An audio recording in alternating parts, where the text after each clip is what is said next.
Assalamualaikum warahmatullahi wabarakatuh. Halo semua, kita ketemu lagi di kelas kimia lingkungan. Materi kali ini merupakan materi lanjutan dari bagian pertama dari pencemaran lingkungan. Nah, untuk bagian kedua ini kita akan masuk ke dampak atau kerugian dari pencemaran air. Ada dua secara garis besar kerugian dari pencemaran air ini. Yang pertama itu adalah air tidak dapat lagi kita manfaatkan untuk berbagai keperluan hidup seperti keperluan rumah tangga, industri maupun pertanian. Yang kedua, air menjadi penyebab terjadinya penyakit. Penyebab terjadinya berbagai macam penyakit ya. Air tercemar oleh limbah organik ya, terutama oleh bahan makanan. Jika kita buang bahan makanan ke dalam lingkungan air, nah itu menjadi tempat subur berkembang biaknya mikroorganisme. Mikroorganisme ini yang merugikan, yang dapat menyebabkan berbagai macam penyakit menular melalui air seperti virus diare, hepatitis A, bakteri protozoa, metazoa, dan sebagainya. Kemudian kalau penyakit tidak menular atau keracunan yang ditimbulkan oleh air yang tercemar itu dikarenakan adanya pembuangan logam-logam berat ke dalam lingkungan air, sehingga dapat menyebabkan keracunan bagi kita jika secara tidak sengaja mengkonsumsinya. Keracunan untuk air ini banyak sekali tergantung akan kandungannya. Yang biasanya terjadi itu adalah keracunan ion logam CD atau kadmium, keracunan ion logam kobalt, CO, Hg, merkuri, dan keracunan insektisida. Kita lihat yang pertama, keracunan ion logam kadmium atau CD. Ion CD atau ion kadmium ini itu biasanya berasal dari industri yang menggunakan logam CD dalam proses produksinya, seperti industri elektroplating, industri pipa plastik PVC ya. Di sini di industri ini kadmium digunakan sebagai stabilisator. Kemudian juga di industri penambangan logam seperti timah hitam, seng, itu juga menghasilkan kadmium ya untuk hasil akhirnya. Kemudian industri obat-obatan juga banyak yang menggunakan kadmium, tetapi untuk sekarang sudah mulai dikurangi ya. Industri farmasi sudah mulai mengurangi CD sebagai salah satu komponen dalam pembuatan obat-obatan. Nah, untuk keracunan ion CD ini dapat mempengaruhi otot pembuluh darah sehingga mengakibatkan tekanan darah kita tinggi dan juga bisa menyebabkan gagal jantung. Dan juga keracunan ion CD ini dapat merusak ginjal. Untuk kasus keracunan ion CD ini sudah pernah menimpa penduduk Jepang, yaitu di kota Toyama. Penduduk ini di kota Toyama ini sakit pinggang bertahun-tahun ya. Sakit pinggangnya semakin parah, kemudian terjadi perunakan tulang punggung yang akhirnya menjadi rapuh. Kemudian terjadi kematian massal karena gagal ginjal. Nah, ini semua dikarenakan karena sebagian besar masyarakat Toyama itu mengkonsumsi air yang ternyata banyak mengandung ion logam di dalamnya. Nah, ion logam ini berasal dari limbah industri seng dan timah hitam yang berada di sekitar perumahan penduduk. Kemudian keracunan ion logam kobalt. Pada industri kobalt ini digunakan sebagai stabilisator. Selain pada industri logam, kobalt ternyata juga digunakan pada pabrik bir. Jadi di sini pada pabrik bir ini kobalt digunakan untuk menstabilkan busa bir agar menjadi bagus. Kemudian kenapa kandungan atau konsentrasi kobalt itu sehingga dapat merusak tubuh kita itu adalah sekitar 150 ppm. Nah, jika kandungan konsentrasinya sudah tinggi dari sama atau tinggi dari 150 ppm, itu dapat merusak kelenjar gondok pada manusia. Kemudian jika kobalt sudah berada dalam aliran darah ya, itu akan merusak sel darah merah. Kemudian tekanan darah menjadi tinggi, terjadi oedema atau pembengkakan pada pergelangan kaki, gagal jantung ya. Pada anak-anak pun bisa terjadi gagal jantung jika kandungan kobaltnya sudah terlalu tinggi di dalam tubuh. Untuk kasus kobalt sendiri itu pernah terjadi di Nebraska dan Oklahoma ya. Di sini penduduk mengalami kelainan pada otot jantung karena gemar minum bir yang proses pembuatannya itu menggunakan kobalt.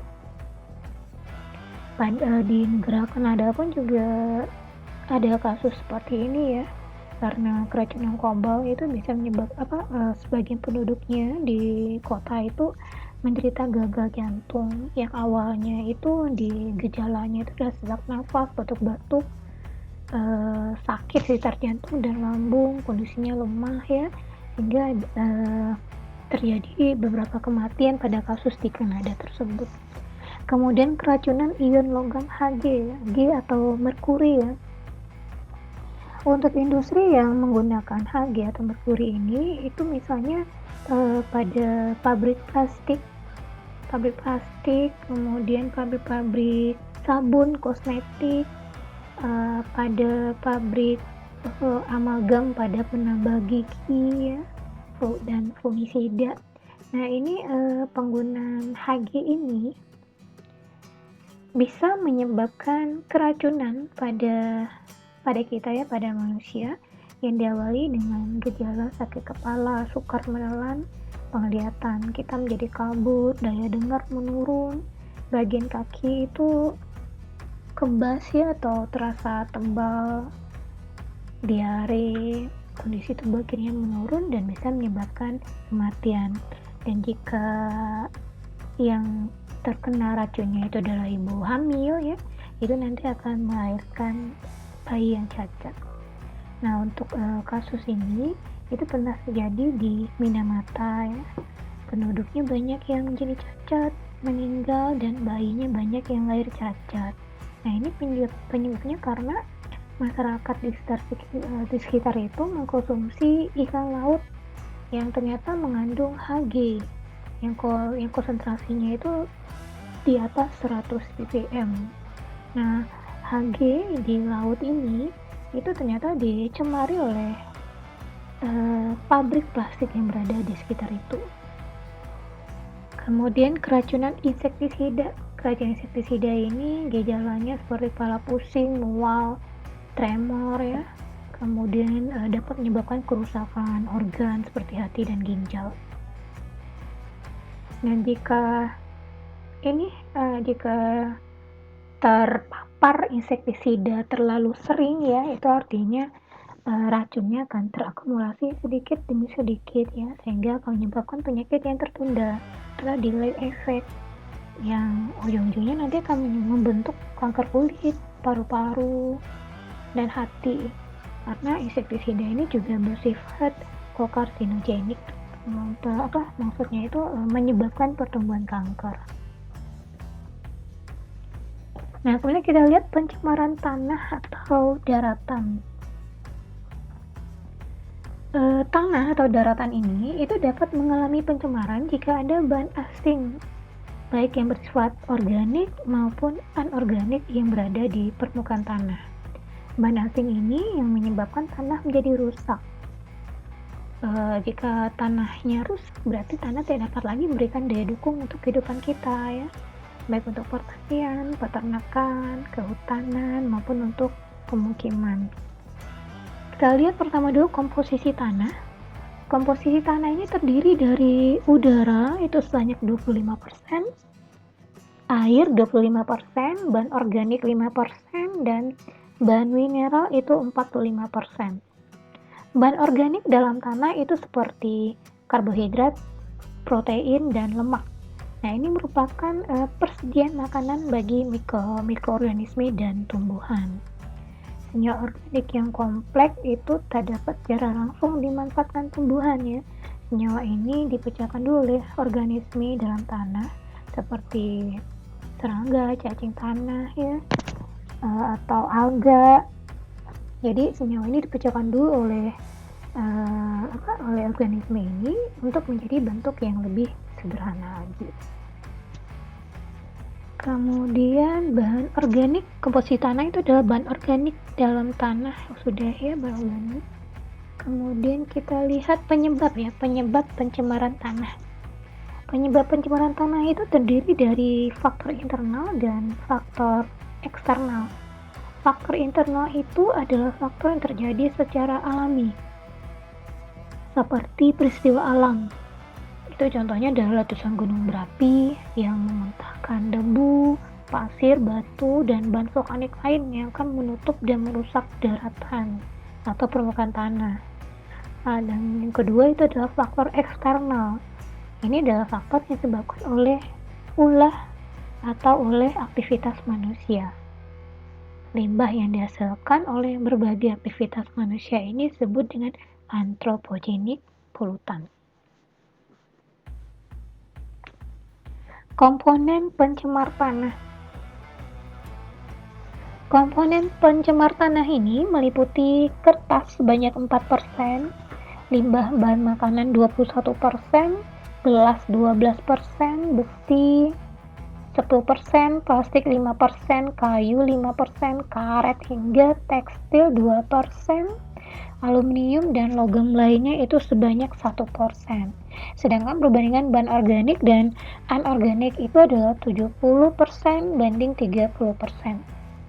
Bahan organik ini akan terdegradasi oleh mikroorganisme. Yang susah itu adalah bahan anorganik, itu tidak akan atau sangat susah sekali terdegradasi. Bahan anorganik ini berbahaya ya, misalkan bahan kimia beracun yang dibuang bersama limbah industri seperti logam berat, logam radioaktif.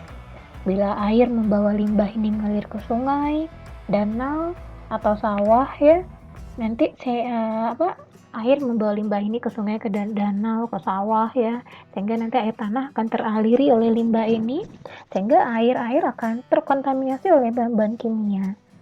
Itu tanah akan menjadi jelek ya, tumbuhan dan binatang air akan menderita, termasuk kita ya, air tanah kita menjadi terkontaminasi. Itu akan mengakibatkan penderitaan tidak hanya pada tumbuhan dan hewan, tapi juga kepada manusia sendiri. Kemudian lihat dampak pencemaran tanah. Dampak pencemaran tanah itu dampak langsung dan dampak tidak langsung. Dampak langsungnya seperti tercium bau, merusak pandangan, kotor dan kumuh ya. Kalau dampak tak langsung itu seperti menjadi tempat berkembangnya nyamuk, lalat, tikus, bakteri dan sebagainya. Dan juga bisa menjadi perantara atau penyebab penyakit pes, kaki gajah, demam berdarah dan sebagainya. Nah, bagaimana usaha penanggulangan dampak pencemaran lingkungan ini? Ada dua cara yang usaha untuk menanggulangi dampak pencemaran lingkungan ini itu dapat dilakukan secara teknis maupun secara non teknis. Secara teknis, bila berdasarkan kegiatan AMDAL atau analisis mengenai dampak lingkungan, itu penanggulangannya itu mengutamakan keselamatan lingkungan. Teknologi telah dikuasai dengan baik dan secara teknis dan ekonomis dapat dipertanggungjawabkan. Nah, penanggulangan secara teknis ini contohnya seperti mengubah proses, mengganti sumber energi, mengelola limbah, dan menambah alat bantu. Contohnya ya, misalkan untuk menaikkan angka oktan pada bensin itu dengan ditambahkan zat aditif anti ketukan, anti knocking compound dengan TEL atau tetraethylated. Nah, tetraethylated atau ini dia itu timbal ya, hasil pembakaran mengandung Pb, maka ditambahkan zat aktif lain yaitu 25%.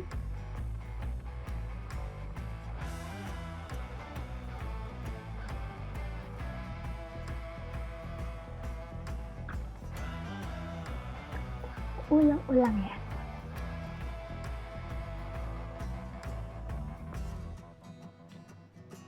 Kemudian kita lihat usaha penanggulangan dampak pencemaran lingkungan. Usaha untuk menanggulangi dampak pencemaran lingkungan ini itu dapat dilakukan secara teknis maupun secara non teknis. Yang pertama kita lihat secara teknis. Secara teknis bila berdasarkan kegiatan AMDAL, analisis mengenai dampak lingkungan, penanggulangan ini harus mengutamakan keselamatan lingkungan. Kemudian teknologi harus dikuasai dengan baik. Kemudian secara teknis dan ekonomis itu harus dapat dipertanggungjawabkan. Nah, berdasarkan itu, penanggulangan secara teknis ini misalnya, pertama dapat mengubah prosesnya, yang kedua mengganti sumber energi, yang ketiga dengan melakukan pengelolaan limbah, yang keempat dengan menambah alat bantu. Nah, di sini contoh penanggulangan dampak secara teknis ini itu adalah dengan menambahkan untuk bahan bakar kendaraan ya. Bahan bakar kendaraan itu yang biasa digunakan itu adalah TEL ya, tetraethylated. TEL ini fungsinya pada bensin itu untuk menaikkan angka oktan pada bensin. Nah, penggunaan TEL ini yang mengandung Pb atau timbal itu seharusnya itu maksudnya tidak bagus untuk lingkungan karena Pb merupakan salah satu logam berat. Nah, untuk menanggulangi ini ya, untuk mencarikan solusi dari penggunaan Pb yang terlalu banyak, maka ditambahkan benzen dan alkohol di sini. Nah, di sini dengan penambahan benzen dan alkohol dapat meminimalisir penggunaan Pb di dalam bensin sehingga lingkungan menjadi tidak terlalu tercemar ya. Angka oktan pada bensin juga tetap bagus ya. Bensin dan alkohol ini juga dapat menaikkan angka oktan pada bensin.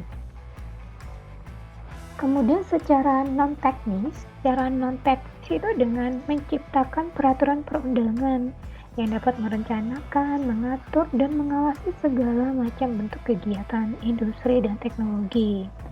Nah, peraturan perundangan ini ya harusnya memberikan gambaran yang jelas tentang kegiatan industri dan teknologi yang dilaksanakan di suatu tempat.